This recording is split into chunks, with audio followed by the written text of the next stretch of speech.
Halo, bertemu dengan saya lagi. Semoga baik-baik saya di tengah wabah ganas saat ini. Dan terus menjaga diri. Sebetulnya KKN bisa selesaikan salah satu metode yang ditawarkan seperti PAR, ABCD, CBPR, MBC, serta 4D. Pada paru kedua ini tidak berpisah dari paru pertama. Walaupun paru pertama menyinggung metode ABCD dan CBPR, namun tidak memberikan penjelasan yang kontekstual dan berdasarkan realitas terkini. Pada paru kedua memaparkan bab 5 berbicara ABCD dan 6 CBPR. Tentunya penjelasan kontekstual dan akurat. Pada paru kedua ini menekankan metode-metode yang sangat penting berhubungan dengan KKN tematik MBKM sekalian metode pemberdayaan yang komplit dan sistematis. Seperti Asset Based Community Development atau disingkat ABCD, merupakan salah satu pendekatan dalam pengabdian kepada masyarakat yang menitik beratkan pada investasi aset di lingkungan masyarakat. Itual mengapa harus mengutamakan pola penelitian, pendidikan, dan tindakan untuk membangun suatu terobosan secara kolektif dan partisipasi masyarakat. Tindakan ini keluar dari sistem kekuasaan yang memarginalkan dan keadilan tidak merata. Dengan begitu, membangun kesadaran bahwasannya mendorong diri masyarakat, melakukan memobilisasi untuk menapai tujuan yang telah ditentukan. Maka, semua pemberdayaan didasari dengan keterampilan yang dimiliki masyarakat, kemampuan dan bakat, minat dan antusiasme yang mengebo-gebo serta pengalaman perlu diamplas menjadi pengalaman membuat diri mereka paham terhadap lingkungannya. Lebih tepatnya, mengembangkan masyarakat didasarkan pada masalah dan kebutuhan masyarakat. Jangan terlalu teoritis juga, namun konsep dan teori. Sebaiknya teorilah yang harus menyesuaikan diri terhadap permasalahan dan kebutuhan. Yang berarti perlu pertimbangkan konsekuensi-konsekuensi yang akan dihadapi. Tentu saja konsekuensi ini lebih menguntungkan masyarakat daripada membuat masyarakat halau balau atau meninggalkan masyarakat dalam keadaan perkabungan. Sejarah dan perkembangan ABCD. Pendekatan ABCD dikenalkan John L. McKnight dan John P. Kretsman dari Institute for Policy Research di Northwestern University di Evanston, Illinois.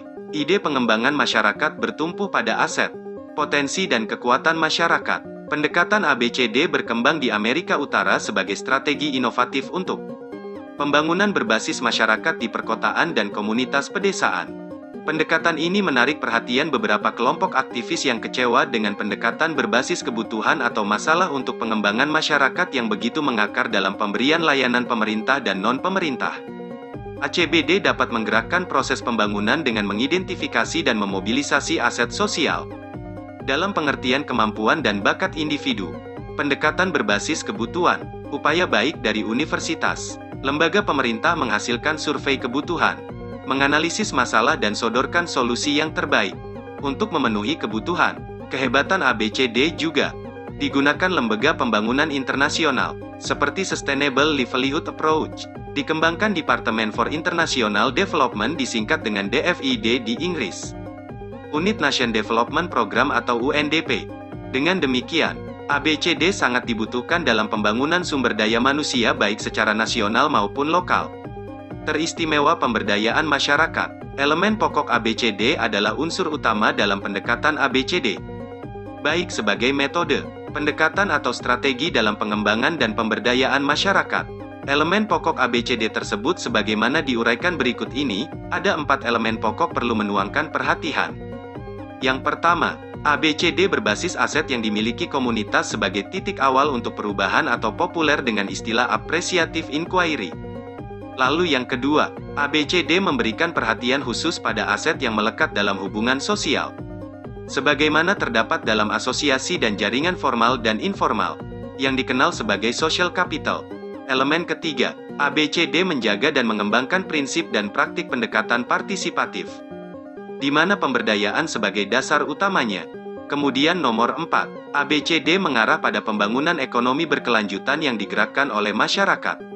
Pada elemen ini, berlaku berkelanjutan, bergantung pada keterkaitan antara aktor tingkat masyarakat dan aktor tingkat makro di sektor publik dan swasta. ABCD mendorong keterlibatan warga negara secara aktif untuk memastikan akses ke barang dan jasa publik, dan untuk memastikan akuntabilitas pemerintah daerah. Kontribusi dan manfaat dari ABCD adalah memperkuat masyarakat sipil, civil society. Jadi, dalam pemberdayaan pun, harus melibatkan warga negara. Artinya pemerintah juga ikut dilibatkan. Khususnya dalam pemberdayaan perlu membangun atau melinkan pemerintah daerah dengan masyarakat setempat. Prinsip-prinsip ABCD. Menurut Kretsman dan McKnight, 1993, ABCD adalah pendekatan berbasis masyarakat yang dibangun di atas 4 prinsip utama. Yaitu, mohon dengarkan dengan seksama ada beberapa prinsip.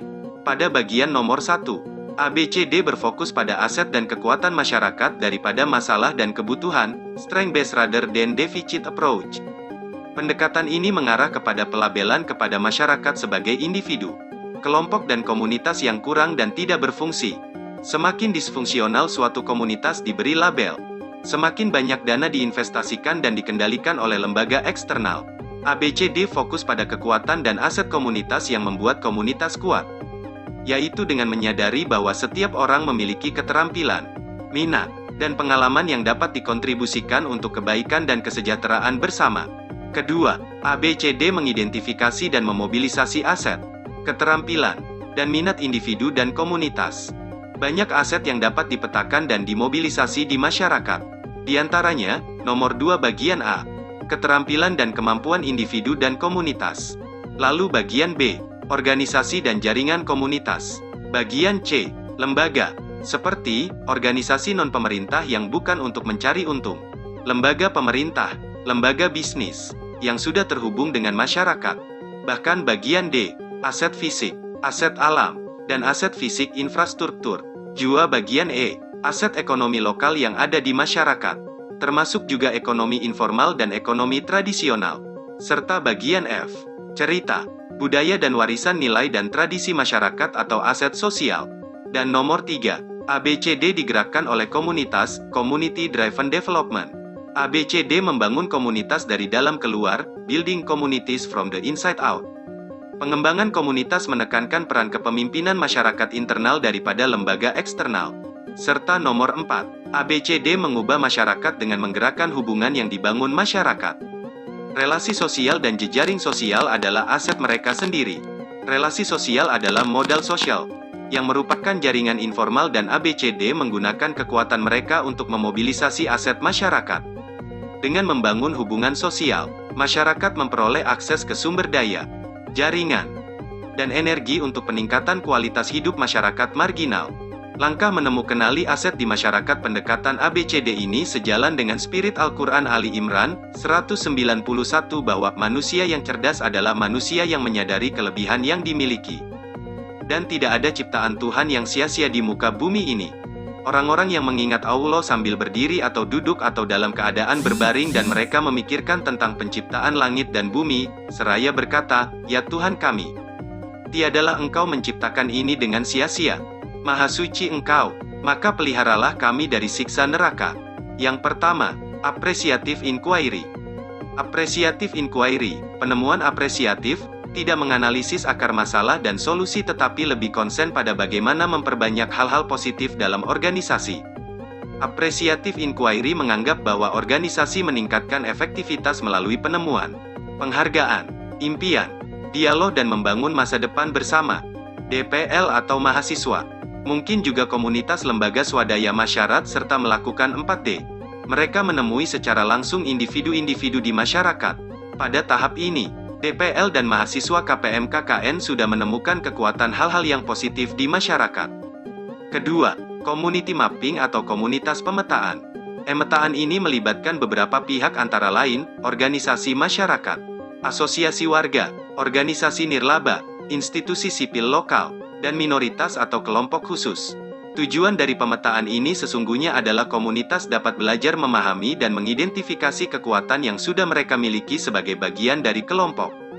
Seperti pemetaan aset personal, berupa keterampilan bakatem kemampuan, aset alam, aset keuangan, serta spiritual dan kegiatan. Bahkan strategi pemetaan pertama perkenalan. Kedua, menjelaskan pengertian dan pemetaan serta tujuan manfaat kegiatan.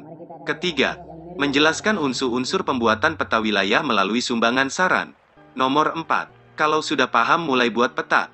Lalu 5. Pemandu memfasilitasi jalannya dialog selama proses. Keenam, presentasikan hasil pemetaan. Dan ketujuh, review ulang setelah selesai. Kemudian ketiga, Menemukanali aset fisik dan alam secara terperinci. Transek atau penelusuran wilayah adalah salah satu teknik yang efektif. Transek adalah garis imajiner sepanjang suatu area tertentu untuk menangkap keragaman sebanyak mungkin. Penelusuran wilayah dilakukan berbarengan dengan pemetaan komunitas, community mapping. Teknik pelaksanaan transek. Nomor 1 bagian pertama. Buatlah pembagian zona wilayah untuk ditelurusi seperti daerah perbukitan, sekitar sungai, persawahan, ladang, daerah hunian warga. Kedua, ajaklah warga menggambarkan zona wilayah masing-masing, mulai dataran tinggi sampai dataran rendah, dari aspek kepemilikan lahan, penggunaan lahan, jenis vegetasi tanaman dan hewan, jenis tanah, dan peluang yang bisa dikembangkan dari masing-masing zona wilayah. Ketiga, buatlah tabel transek untuk menggambarkan hasil penelusuran wilayah bersama warga. Keempat, pemetaan asosiasi dan institusi. Contoh, asosiasi dokter, perkumpulan wasit, asosiasi guru, mengidentifikasi kapasitas organisasi, di mana energi dalam komunitas ini, memahami apa yang memotivasi orang untuk berani mengatur, dan mengakui kepemimpinan yang sudah ada di masyarakat. Institusi formal dapat berupa institusi pemerintah, pemerintahan desa beserta perangkat, dan institusi swasta, organisasi sosial kemasyarakatan, lembaga pendidikan swasta dan lain sebagainya. Institusi non-formal, sekumpulan orang di warung yang hadir secara konsisten, jamaah pengajian, dan kelompok lainnya. Asosiasi yang dibentuk di desa yaitu komunitas tahlilan, PKK, Karang Taruna, klub sepak bola, HIPPA, himpunan petani pengambil air, dan Gapoktan, gabungan kelompok tani. Komunitas dapat merumuskan peran asosiasi dan institusi tersebut di dalam pengembangan komunitas. Lalu nomor kelima, individual inventory skill. Metode yang digunakan, kuesioner, interview dan focus group discussion. Manfaat pemetaan, melihat adanya saling ketergantungan di masyarakat, mengidentifikasi keterampilan dan bakat mereka sendiri. Pemetaan aset, kepemilikan peternakan, kepemilikan alat-alat, aktivitas kegiatan produksi dan keterampilannya, membuat keripik, kerajinan des. Untuk nomor keenam, potensi skill individu memperkuat pemberdayaan. Leaki bucket, sirkulasi keuangan, memetakan kas, barang dan jasa, menganalisis dinamika ekonomi, kekuatan ekonomi yang masuk dan keluar. Literasi ekonomi membantu mengenali, mengembang dan memobilisir aset-aset. Prinsip ember bocor, mempermudah masyarakat mengenal perputaran aset ekonomi untuk meningkatkan kekuatan kolektif. Metode memvisualisasikan aset ekonomi dengan alur kas, barang dan jasa yang masuk dan keluar. Terakhir nomor 7. Low hanging fruit. Tidak semua mimpi diwujudkan, perlu skala prioritas. Low hanging fruit. Apa ukuran skala prioritas dan siapa yang menentukannya? Masyarakat berkesempatan menentukan skala prioritasnya sendiri. Cara menentukan skala prioritas: A. Melihat aset dan peluang. B. Identifikasi tujuan masyarakat. C. Identifikasi aset masyarakat untuk mencapai tujuan. D. Meyakinkan kelompok-kelompok inti melakukan kegiatan. Memilih satu leader yang akan memberikan contoh dan tanggung jawab memotivasi merealisasikan. Bab 6. Community Based Participatory Research atau disingkat CBPR. Seperti yang ditekankan pada paru 1 dan bab bahwa adanya ketika pola harus diutakam seperti penelitian, intervensi dan perubahan. Hal ini terus berlaku karena berbeda metode. Proyek penelitian formal secara tradisional bukan fokus utama dari program penjangkauan, outreach programs. Namun, metodologi penelitian yang relatif baru, penelitian partisipatif berbasis masyarakat, bergantung pada prinsip-prinsip yang sejalan dengan program penjangkauan yang komprehensif. CBPR membangun kemitraan masyarakat yang memberdayakan dan adil. CBPR adalah metodologi penelitian melibatkan partisipasi mereka yang dipengaruhi oleh isu atau masalah yang sedang dipelajari untuk tujuan ganda menciptakan pengetahuan dan perubahan sosial. CBPR mengakui dan menghargai kekuatan dan sumber daya unik yang dibawa setiap mitra ke research table.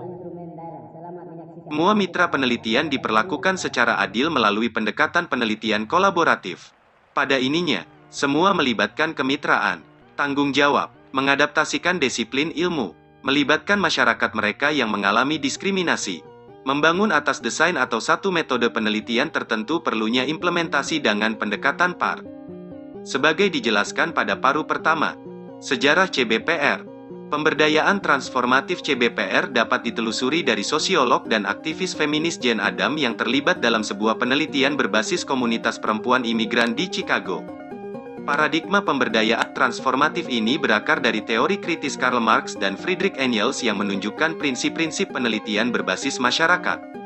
Mereka berupaya meningkatkan kesadaran buruh yang dieksploitasi sistem kapitalisme. Teori feminis dan sosial kritis sebagai kerangka teoritis pemberdayaan CBPR. John Dewey dan Paulo Freire juga diadaptasikan CBPR. John Dewey mengembangkan metode praktik langsung atau learning by doing. Prinsip-prinsip CBPR. 1. Recognizes community as a unit of identity.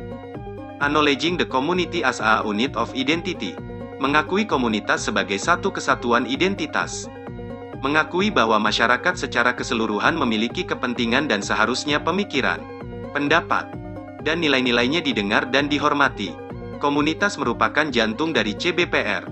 Mengenal masyarakat sebagai satu unit identitas misalnya, keluarga, jejaring sosial, ataupun lingkungan geografis. Yang perlu perhatikan adalah identifikasi terhadap komunitas-komunitas. 2. Building on the strengths and resources of the community. Membangun berdasarkan kekuatan dan sumber daya yang ada dalam komunitas. CBPR membangun dan mengembangkan kekuatan, sumber daya, dan aset yang ada dalam komunitas. Seperti keterampilan individu, jejaring sosial, organisasi, dan sumber daya lainnya untuk menyelesaikan masalah yang diidentifikasi. Perlunya partisipasi yang beragam dalam penelitian partisipatif atau keterlibatan warga. 3. Facilitates a collaborative, equitable partnership in all phases of research, involving an empowering and power-sharing process that attends to social inequalities. Memfasilitasi kemitraan yang kolaboratif dan adil dalam semua fase penelitian, yang melibatkan proses pemberdayaan dan pembagian power untuk mengatasi ketimpangan sosial yang terjadi. Semua kegiatan harus keterlibatan mitra. 4. Fostering co-learning, exchanging information and skills, and capacity building among all partners. Membina pembelajaran bersama, bertukar informasi dan keterampilan, dan peningkatan kapasitas di antara semua mitra. CBPR adalah proses belajar bersama yang mendorong pertukaran keterampilan, pengetahuan, dan kapasitas timbal balik di antara semua mitra yang terlibat. Mengakui bahwa semua pihak memiliki keterampilan, keahlian, serta pengalaman yang berbeda-beda yang dapat dimanfaatkan dan disinergikan. Dasar dari penelitian partisipatif adalah bahwa, dengan bekerja sama, akademisi dan anggota masyarakat memiliki keterampilan dan sumber daya yang dibutuhkan untuk melakukan penelitian yang praktis dan bermakna. 5. Achieving a balance between generating new knowledge and development of an intervention. Both the new knowledge and the intervention shall be for the mutual benefit of all partners. Mencapai keseimbangan antara menghasilkan pengetahuan baru dan pengembangan intervensi. Baik pengetahuan baru maupun intervensi harus saling menguntungkan semua mitra. CBPR bertujuan untuk berkontribusi pada pengembangan ilmu pengetahuan dengan mengintegrasikan dan menyeimbangkan pengetahuan yang diperoleh dengan intervensi dan kebijakan untuk mengatasi masalah yang terjadi. 6. Focusing the local relevance of public problems and ecological perspective on multiple determinants of problems. Memfokuskan pada relevansi masalah lokal dan perspektif ekologi pada berbagai faktor penentu masalah. Perspektif ekologi dalam kesehatan mengacu pada melihat kesehatan sebagai dipengaruhi oleh berbagai faktor di beberapa tingkatan, termasuk tingkat interpersonal, tingkat organisasi, tingkat masyarakat, dan tingkat kebijakan publik. Misalnya, obesitas dapat dilihat dari perspektif ekologis. 7. Involving systems development using a cyclical and iterative process, whereby the system is continuously developed in a repetitive manner so as to reach the desired goal or outcome of the system. Melibatkan pengembangan sistem menggunakan proses siklus dan interaktif, di mana sistem terus dikembangkan secara berulang-ulang untuk mencapai tujuan atau hasil yang diinginkan. 8. Disseminating result to all partners and involving them in the wider dissemination of result. Menyebarluaskan hasil kepada semua mitra dan melibatkan semua mitra dalam penyebaran hasil yang lebih luas. CBPR menekankan penyebaran temuan-temuan penelitian kepada semua mitra dan masyarakat dengan menggunakan metode dan cara-cara yang dapat dimengerti. Semua mitra harus terlibat dalam diseminasi. 9. Involving a long-term process and commitment to sustainable research projects. Melibatkan proses jangka panjang dan komitmen terhadap proyek penelitian yang berkelanjutan. Hubungan historis yang buruk antara akademisi dan komunitas yang mereka pelajari mungkin sebagian disebabkan oleh model penelitian drive-by tradisional di mana akademisi terlibat dalam kemitraan sampai kebutuhan profesional mereka terpenuhi. Kemudian meninggalkan komunitas setelah menyelesaikan proyek penelitian. Manfaat CBPR. Ada banyak manfaat dan CBPR menekankan bahwa kemitraan menjadi keterlibatan bersama, di mana semua mitra memiliki kekuatan dan keterampilan yang diakui dan dimanfaatkan secara setara. Universitas harus mempertimbangkan untuk mendokumentasikan komitmen ini dalam Memorandum of Understanding, atau Memorandum of Agreement, di mana program penjangkauan dan organisasi mitra secara jelas menguraikan kerangka kerjasama dan apa yang diharapkan dari satu sama lain. Ini sangat penting untuk mencegah satu pasangan merasa ditinggalkan, digunakan, left out, or used, dengan berbagi kekuasaan secara adil dalam hubungan kolaboratif.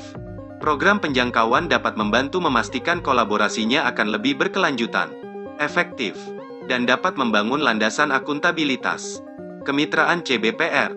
Kemitraan CBPR merupakan proses interaksi yang dinamis antara semua mitra dalam berpartisipasi, bekerja sama, mempengaruhi, melakukan refleksi diri, dan dalam proses pembelajaran.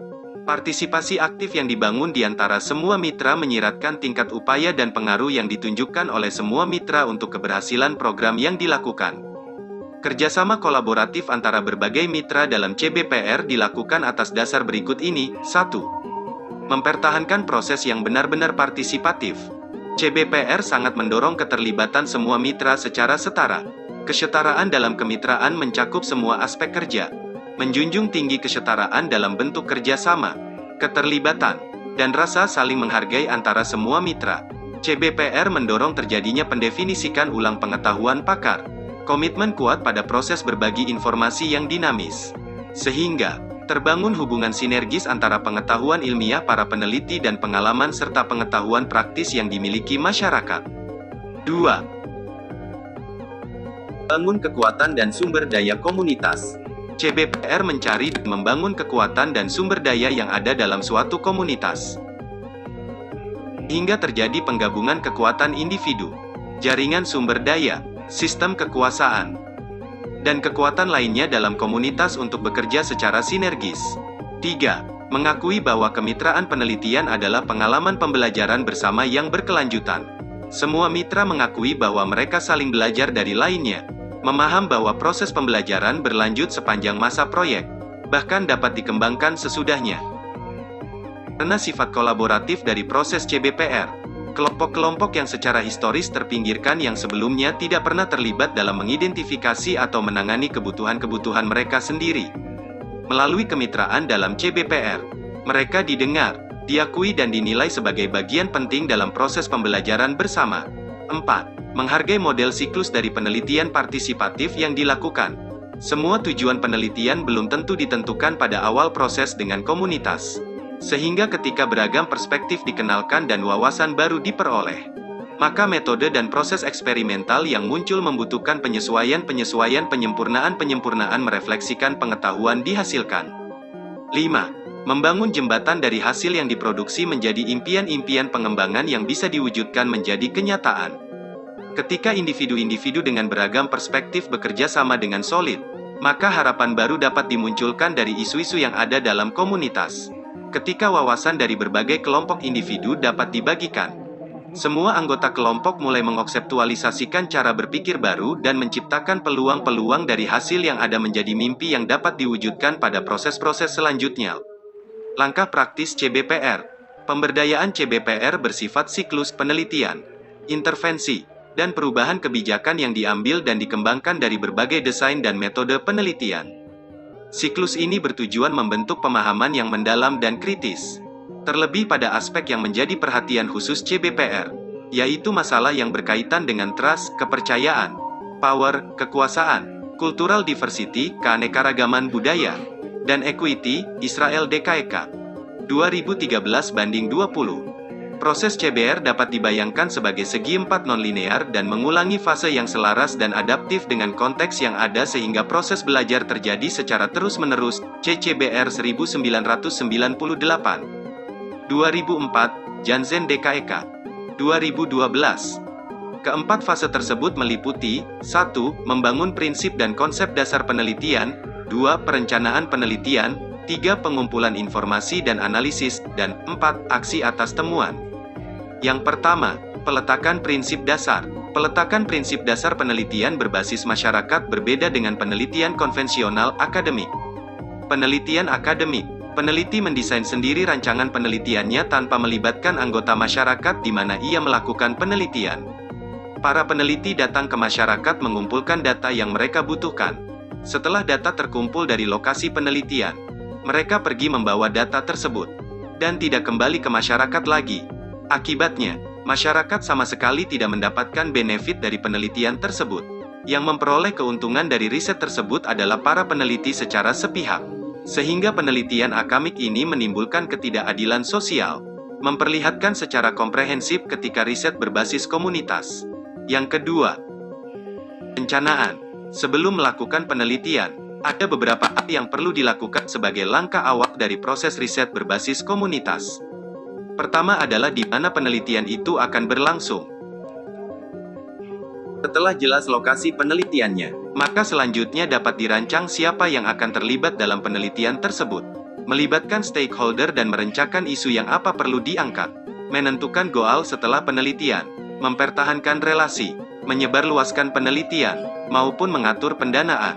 Kemudian yang ketiga, pengumpulan dan analisis data. Pada dasarnya, langkah-langkah atau proses pengumpulan data dalam penelitian CBR sama dengan proses pengumpulan dan analisis data dalam penelitian akademik. Namun yang membedakan adalah faktor keterlibatan stakeholder. Riset berbasis komunitas melibatkan seluruh stakeholder secara penuh dalam seluruh rangkaian proses pengumpulan dan analisis data. Peneliti dan masyarakat berkolaborasi dalam merancang dan menyusun instrumen penelitian. Terjun ke lapangan bersama mengumpulkan data kemudian menganalisis data tersebut secara berkolaborasi pula. Metode pengumpulan data yang lazim digunakan dalam penelitian akademik seperti wawancara dan angket banyak digunakan juga dalam penelitian CBPR. Namun ada beberapa metode pengumpulan data yang sangat efektif dalam penelitian CBPR tetapi tidak pernah atau jarang digunakan dalam penelitian akademik.